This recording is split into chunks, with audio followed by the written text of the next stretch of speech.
Boss Malayalam season 7 live അപ്ഡേറ്റിലേക്കാണ് പോകുന്നത്. Mid week എവിക്ഷനിലൂടെ Adila evict ആവുന്നതിനെ കുറിച്ചുള്ള ഒരു സീക്രട്ട് ടാസ്ക് ഷാനവാസിനോട് ബിഗ് ബോസ് പറഞ്ഞിരുന്നു. ഷാനവാസ് എന്തായാലും ആ ഒരു സീക്രട്ട് ടാസ്ക് വൈകിയാണെങ്കിലും എക്സിക്യൂട്ട് ചെയ്യാനായിട്ട് തുടങ്ങിയിട്ടുണ്ട്. ഷാനവാസ് ആദ്യം തന്നെ ഈ ഒരു കാര്യം അക്ബറിനോടാണ് പറയുന്നത്. അക്ബറിനോട് എല്ലാ കാര്യങ്ങളും പറയുന്നുണ്ട്. ബിഗ് ബോസ് ഇങ്ങനെ ഒരു സീക്രട്ട് ടാസ്ക് തന്നിരുന്നു, അതൊരു ഫേക്ക് മിഡ് വീക്ക് എവിക്ഷൻ ആണ് എന്നതൊക്കെ. അതിനുശേഷം ഷാനവാസ് ലക്ഷ്മിയോടും സാബുമോനോടും ഈ ഒരു കാര്യം പറയുന്നുണ്ട്.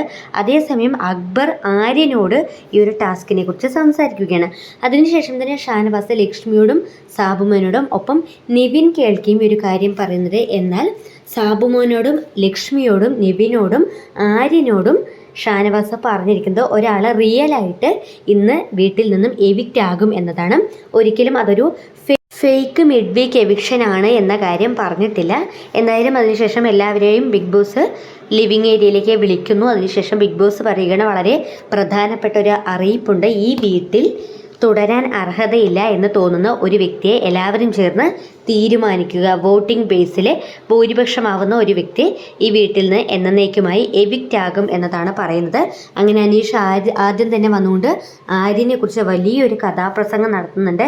ഏകദേശം ഒരു 10-25 മിനിറ്റോളമായിട്ട് അനീഷ് ആര്യനെ കുറിച്ചാണ് ഓരോ കാര്യങ്ങളും പറഞ്ഞുകൊണ്ടിരിക്കുന്നത്. അതിനിടയ്ക്ക് അനീഷും അക്ബറും തമ്മിൽ ചെറിയ രീതിയിലൊരു വാക്ക് തർക്കം ഉണ്ടായിട്ടുണ്ടായിരുന്നു. അതായത് അക്ബർ എങ്ങനെയെങ്കിലും ഒന്ന് വേഗം തീർത്തിട്ട് പോകൂ എന്നൊക്കെ പറയുന്നുണ്ട്. അപ്പോൾ അനീഷ്, ഞാൻ പറയുന്നത് മുഴുവനായിട്ട് കേൾക്ക്, നീ മിണ്ടാതെ അവിടെ നിന്ന് കേൾക്ക് എന്ന് പറഞ്ഞുകൊണ്ട് അനീഷ് അവിടെ നിന്നുകൊണ്ട് പറഞ്ഞ കാര്യം തന്നെ വീണ്ടും വീണ്ടും ആവർത്തിച്ച് പറയുന്നുണ്ട്. ഒരുപാട് കാര്യങ്ങൾ പറയുന്നുണ്ട്. അതിനുശേഷം ബിഗ് ബോസ് തന്നെ അവിടെ നിന്നും അനൗൺസ് ചെയ്യുന്നുണ്ട്, ഇത് നോമിനേഷൻ പ്രക്രിയയാണ്, വളരെ ചുരുക്കി പറയുക എന്നതൊക്കെ. So Bigg Boss Malayalam season 7 കൂടുതൽ അപ്ഡേറ്റ്സിനായി നമ്മുടെ ചാനൽ ഒന്ന് സബ്സ്ക്രൈബ് ചെയ്യുക.